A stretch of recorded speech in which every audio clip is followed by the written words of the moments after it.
Hi guys, welcome back to my channel. I hope आप लोग सब बढ़िया होंगे। गाइस, इस वीडियो में मैं इस वीक की अपनी डायगोनल स्प्रेड की ट्रेड आपके साथ शेयर करूंगा। इस ट्रेड में मुझे लगभग 1300 पॉइंट से ज़्यादा की रेंज मिली है और कुछ इस तरीके का पे ऑफ ग्राफ दिख रहा है।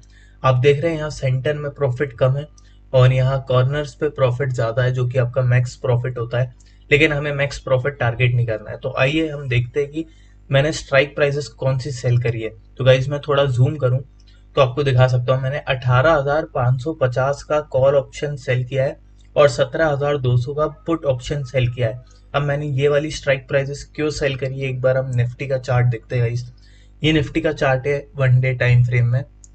ठीक है, मैं इसको थोड़ा इस तरफ कर देता हूँ। तो ये जो ग्रीन वाली आप जोन देख रहे हैं जो मैंने बना के रखा है, ये एक सपोर्ट जोन बना के रखा है। सपोर्ट जोन क्यों बना के रखा है गाइस? मैं हमेशा जो रिसेंट में जहां मार्केट जहां से सपोर्ट लिया होता है उसको बहुत ज्यादा इंपॉर्टेंस देता हूँ।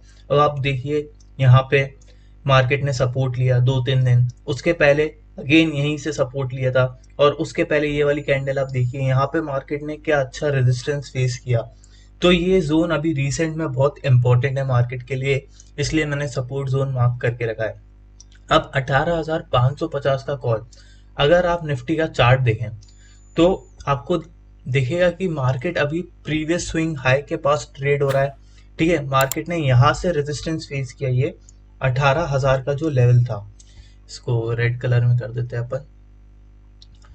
यहाँ पे 18,000 के लेवल से मार्केट ने रेजिस्टेंस फेस किया। कल के दिन भी आप देखिए मार्केट 18,000 टच किया और उसके बाद उसमें सेलिंग आई। अगर मैं 5 मिनट्स के टाइम फ्रेम पे करूँ तो आपको बताता हूँ। ये देखिए, इसी जोन के आसपास मार्केट में सेलिंग आ गई, तो यहाँ पे एक सेलर्स का प्रेशर है।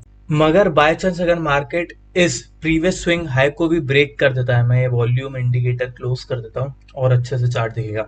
तो हमारा जो प्रीवियस स्विंग हाई है वो कहाँ पे, आप देखिए जस्ट थोड़ा सा ही ऊपर है, 18,100 का।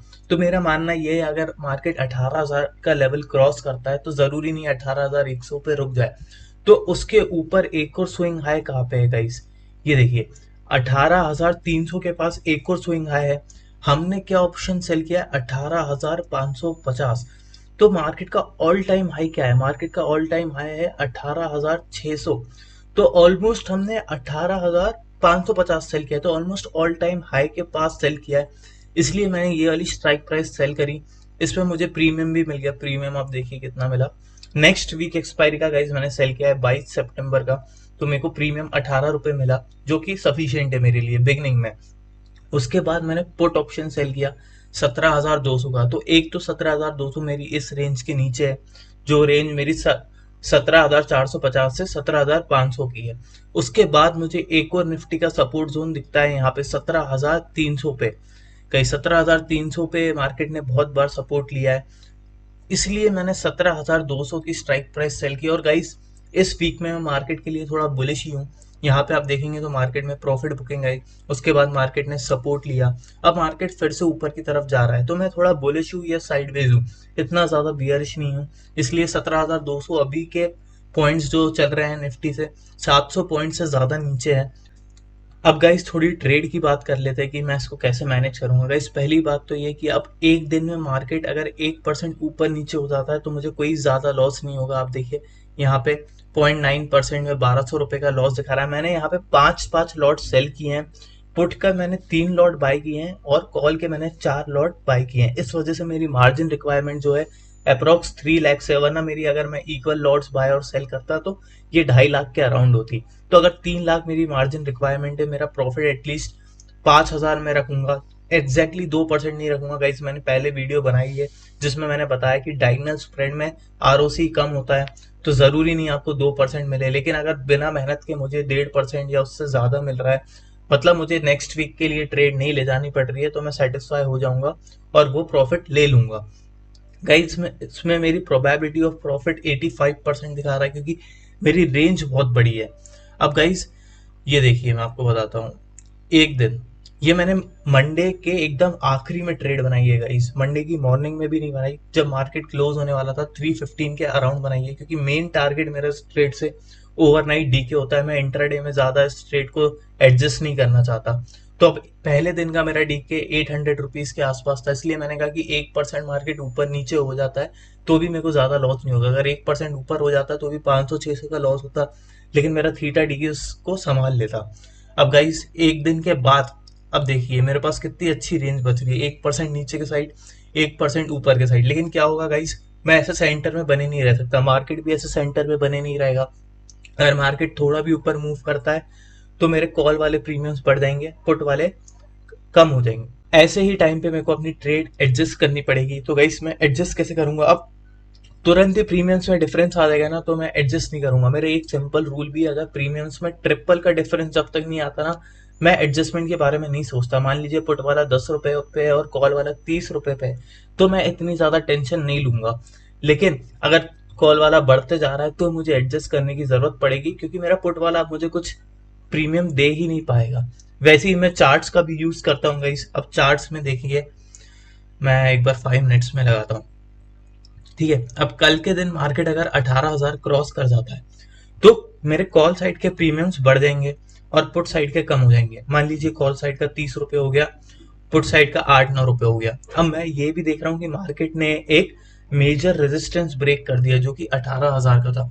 तो ऐसे टाइम पे मैं एडजस्टमेंट करने में लेट नहीं करूंगा। कई बार अगर मार्केट अपना रेजिस्टेंस या सपोर्ट ब्रेक करता है तो मैं प्रीमियम्स में ट्रिपल का डिफरेंस आने से पहले ही एडजस्ट कर देता हूँ, क्योंकि हमें रेडी रहना है फ्यूचर मूव के लिए।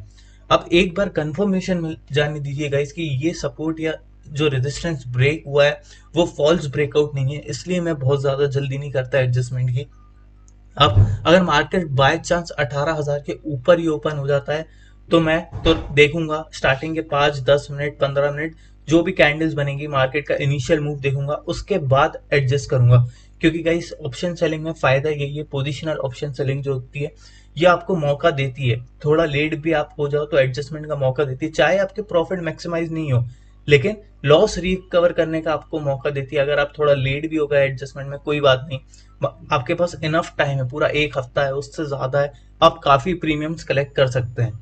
एक बार गाइस ग्रीक्स की ओर नजर डाल लेते हैं। अब देखिए एक दिन के बाद मेरा जो थीटा डी के इस ट्रेड में 1,000 रुपए है, ठीक है। ओवरनाइट अगर मार्केट सेम पोजीशन पे खुल जाएगा तो मेरे को 1,000 रुपए मिलेंगे। लेकिन मेरा वीगा देखिएगा, ये बहुत इंपॉर्टेंट है डायगोनल स्प्रेड में, वीगा सिर्फ -169 है, वहीं आयरन कॉन्डोर का काफी ज्यादा होता है। तो अगर मार्केट में बाय चांस विक्स बढ़ती है तो भी मेरे को इतना ज्यादा लॉस नहीं होगा। और जैसे जैसे ये ट्रेड एक्सपायरी के पास में आते जाती है ना, आप देखेंगे कि इसका वीगा पॉजिटिव हो जाता है। मैंने गाइस पुट के 3 बाय किए, कॉल के 4 बाय किए, ऐसा अनइवन सा क्यों रखा है? तो गाइस आप पुट के अगर प्रीमियम देखेंगे ना, यहाँ देखिए मुझे 37 रुपीज का मिला है एक, जो मेरा 17,000 का पुट है, और वहीं जो मैंने सेल किया है वो 25 रुपए के आसपास था।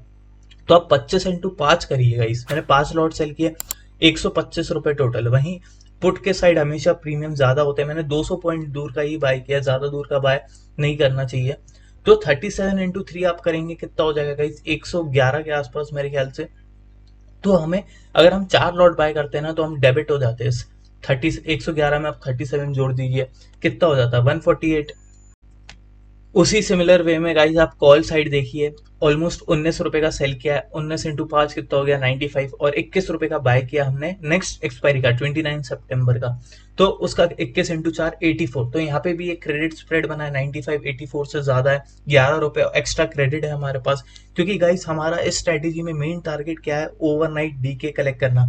तो अगर आप जो डेबिट वाले हैं उसमें ही ज्यादा प्रीमियम दे देंगे तो ओवरनाइट डीके इतना ज्यादा नहीं होगा। मैं मानता हूँ कि ये वाले जो प्रीमियम्स है 29 सितंबर वाले, इनका थीटा डीके कम रहता है 22 सितंबर वाले से, जो प्रीवियस वीक एक्सपायरी है। लेकिन हमें साथ में ये भी मैनेज करना है अपने डेबिट और क्रेडिट स्प्रेड्स, मतलब हमें प्रीमियम ज्यादा पे नहीं करना है तभी हमें ओवरनाइट, क्योंकि ये स्ट्रैटेजी का आरओसी वैसे ही कम है। और आप अगर फिर बहुत ही कम जब आप बुक करते हैं, मान लीजिए मार्केट ऊपर चला गया, आपने अपना पुट वाला स्प्रेड बुक किया, तो उसमें 100 200 500 पॉइंट कलेक्ट करने का कोई मतलब नहीं है गाइस, क्योंकि एक मार्केट में ट्रेंडी मूव आ गया तो आपका पूरा प्रॉफिट चला जाएगा। और आप 4-5 दिन मेहनत करते हो और सिर्फ एक दिन मूव के कारण अपना प्रॉफिट लूज नहीं करना चाहते। तो मैं मानता हूं अगर आप बाय वाले हेजेस थोड़े कम रखेंगे, जो सेल किए, जैसे सेल के 5 लॉट किए, बाय के 3 या 4 कर रहे हैं, तो आपका रिस्क थोड़ा ज्यादा हो जाता है। लेकिन वो रिस्क ज्यादा कब होता है, जब मार्केट एक सफिशिएंट लेवल से ज्यादा मूव कर जाता है। देखिए मैं आपको पे ऑफ ग्राफ के थ्रू समझाता हूँ। यहाँ पे आप इतने पार्ट में देख रहे हैं, ये सिर्फ ब्लू लाइन ही है, यहाँ पे आप देखिए 1.1, 1.2, यहाँ तक कि 1.5% के आसपास आपका लॉस बहुत ज्यादा नहीं है। 2000 है, लेकिन 2000 वो आपके कैपिटल का 1% से भी कम है, प्लस आपको थीटा डी के मिलेगा 800, 1000, तो 1000 रुपए ही लॉस होगा। वैसे ही नीचे के साइड पे आप देखिए 1.5% तक 3000 का लॉस, क्योंकि मैंने पुट कम बाय किए, पुट 3 बाय किए, कॉल 4 बाय किए। लेकिन अगर यही बाय वाले हेजेस ज्यादा होते तो आपकी ये वाली लाइन यहाँ पे फ्लैट होती, लेकिन आपका बीच में प्रॉफिट बहुत कम हो जाता, थीटा डी के बहुत कम हो जाता है। एक बार मैं आपको बताता हूँ, पुट का मैं एक लॉट बढ़ा देता हूँ, ठीक है। उसके बाद मैं, अब देखिए आपकी पुट वाली लाइन तो कितनी फ्लैट हो गई। अब आपको पता है 2% तक सिर्फ 2200 का लॉस हो रहा है, लेकिन ऊपर के साइड आप बहुत ज्यादा एक्सपोज हो जाएंगे। अब मार्केट थोड़ा सा भी, ये देखिए मैं बताता हूँ, 1% में आपको 1600 का लॉस हो। पहले हम 2% देख रहे थे ना, अब 2% में आपको 4000 से भी ज्यादा का देख रहे हैं, 5500 का लॉस है, क्योंकि पुट के प्रीमियम बहुत महंगे होते हैं गाइस, इसलिए आपको पुट साइड मैनेज करना बहुत ज्यादा जरूरी है। और यहाँ पे अब आप सोचे कि मैं कॉल साइड का एक और बढ़ा देता हूँ तो मेरी कॉल साइड से सेफ्टी अच्छी हो जाएगी, तो गाइस ऐसा होता नहीं है। अब देखिए, ठीक है, अब आपको लाइन तो फ्लैट दिख रही है, लेकिन आपका जो थीटा डीके मैं आपको बताता हूँ, ये देखिए थीटा डीके आपका कितना हो जाएगा। अभी मैंने आपको 1000 रुपए बताया था, अब सिर्फ 700 रुपए बचा। और ये अभी तो इतना ज्यादा डिफरेंस आपको लग नहीं रहा है, क्योंकि ट्रेड के इनिशियल डेज है, लेकिन जैसे जैसे दिन बीतते जाएंगे ना, तो आपके लिए थीटा डीके बहुत इंपॉर्टेंट हो जाएगा, क्योंकि आपके मन में आने लगेगा अब मुझे ट्रेड से एग्जिट होना है। 4, 5, 6 दिन, इतने ज्यादा दिन आप ट्रेड रखना नहीं चाहते, आप नई ट्रेड डिप्लॉय करना चाहते हैं। और एक बार ट्रेड आपके डायरेक्शन के अगेंस्ट चले जाती है तो आपका माइंड वैसे ही इतना अच्छे से काम नहीं करता, आप थोड़े डिससेटिस्फाइड हो जाते हैं कि ट्रेड मेरे डायरेक्शन, मेरे अकॉर्डिंग नहीं गई। तो वैसे टाइम पे आपको जल्दी से जल्दी ट्रेड से एग्जिट चाहिए। अगर ब्रेक इवन में मिल रही है तो ब्रेक इवन में ठीक, थोड़ा सा प्रॉफिट में मिल रही है तो प्रॉफिट में ठीक, या थोड़े से लॉस में। अब जब मैंने बाइंग वाले हेजेस बढ़ा दिए तो आप देख रहे हैं सेंटर में मेरा कोई प्रॉफिट नहीं है। इनफैक्ट जहां अभी मार्केट है वहीं मार्केट क्लोज हो जाता है, तो मेरा 350 रुपीज का लॉस है। अब गाइस 350 रुपीज का लॉस आपको स्टार्टिंग के 4, 5 दिन में नहीं होगा। अगर मार्केट इधर ही इधर ओपन होता है तो उस टाइम तो आपको प्रॉफिट होगा, लेकिन जैसे जैसे मार्केट एक्सपायरी के क्लोज में आएगा ना, तो आपका थीटा डीके बिल्कुल चला जाएगा अगर मार्केट साइडवेज ओपन होता है। इसलिए बाइंग हेजेस में थोड़े कम रखता हूँ कि मुझे सेंटर में भी प्रॉफिट चाहिए। और गाइज जब भी मैं ट्रेड बनाता हूं तो मैं 2% तक का मूव एक्सपेक्ट करता हूं कि मार्केट में, हाँ, 2% तक का मूव आ सकता है। गाइस ये ट्रेड का सेकंड डे है, और जैसा कि मैंने आपको बोला था, अब अगर मार्केट 18,000 के ऊपर ओपन हो जाता है तो मैं इनिशियल पीरियड में देखूंगा कि मार्केट सस्टेन हो पाता है कि नहीं। तो गाइस अभी मार्केट 18,000 और 18,100 के बीच में ट्रेड कर रहा है। मैंने स्टार्टिंग में बोला था ये जो 18,100 है, ये एक स्विंग आया है निफ्टी के लिए, आपको एक और बार दिखाता हूँ गाइस। तो ये एक रेजिस्टेंस का काम करेगा, आप देख रहे हैं ये वाला लेवल। तो जब तक अभी मार्केट 18,100 का लेवल क्रॉस नहीं करता है, मैं कोई एडजस्टमेंट नहीं करूंगा। और नीचे के साइड अगर क्लोजिंग के टाइम मार्केट 18,000 के नीचे क्लोज देता है तो मैं एडजस्टमेंट करूंगा अपना, शायद कॉल वाला थोड़ा और नीचे ले आऊंगा और पुट वाला वहीं रहने दूंगा। लेकिन अभी जब तक इन दोनों रेंज के बीच में है मार्केट, मुझे कोई एडजस्टमेंट करने की जरूरत नहीं है। मेरे प्रीमियम्स ऑलमोस्ट मैच हो रहे हैं एक दूसरे को। एक और बात ये गाइस, अगर आप ये वाली स्ट्रेटेजी ट्रेड करने का सोचते हैं तो कई बार ऐसा होता है कि जैसे मेरा अब आज के दिन पे, कल मैंने ट्रेड बनाई थी मंडे को, ट्यूसडे के दिन अब मेरा मार्केट अगर सेम लेवल पे ओपन हो जाता है तो मेरा कुछ थीटा डी के होना चाहिए, मान लीजिए 800, 1000, जो भी अमाउंट है on the basis of your trade. लेकिन मार्केट ओपन होते से ही हम देखते हैं कि हमारा वो थीटा डी के दिखा नहीं रहा है, जो हमारा M2M है। तो हम थोड़ा आश्चर्य में पड़ जाते हैं कि भाई मेरा कहाँ गया थीटा डी के। लेकिन आपको गाइज ऐसे टाइम पे घबराना नहीं है। इसमें हम जो हेजेस बाय करते हैं ना गाइस, वो next week, next to next week expiry के बाय करते हैं, तो काफी ज्यादा उसमें लिक्विडिटी होती नहीं है। तो मार्केट सेटल होने के बाद वो थोड़ी प्राइसेस एडजस्ट होती है, उसके बाद आपको अपना थीटा गेन दिखेगा। हो सकता है इसमें 2 मिनट लग जाए, 4 मिनट या 5 मिनट। तो स्टार्टिंग में एकदम से आप ये देख के, अपना M2M देख के घबराना मत कि मुझे थीटा डी की क्यों नहीं मिला यार। तो गाइज इस वीडियो में इतना ही। अगर आपको कुछ सीखने को मिला हो तो प्लीज लाइक करना ना भूलिए और सब्सक्राइब करिए इस चैनल को गाइज, जिससे मुझे मोटिवेशन मिलेगा और ऐसी वीडियोस बनाने के लिए। और गाइज अगर आप फायर्स में अपना डीमैट अकाउंट ओपन करना चाहते हैं तो मैं यहाँ पे डिस्क्रिप्शन में लिंक दे दूंगा, इससे आपको फायदा होगा। फायर्स में एक तो आपका AMC कुछ भी नहीं लगेगा, एनुअल मेंटेनेंस चार्ज जो होता है वो लाइफ टाइम के लिए फ्री है। प्लस आप मेरी लिंक से ओपन करेंगे तो जो भी मुझे रेफरल बोनस मिलेगा वो मैं आपको रिटर्न बैक करना चाहूंगा as a token of appreciation. तो गाइज अगर आपको दूसरा डीमैट अकाउंट ओपन करना है, फायर्स ट्रेडिंग के लिए काफी अच्छा है, तो ही ओपन कीजिए। अगर आप इन्वेस्टिंग करते हैं, तो मेरे ख्याल से एक डीमेट अकाउंट सफिशिएंट है। So guys bye and thank you.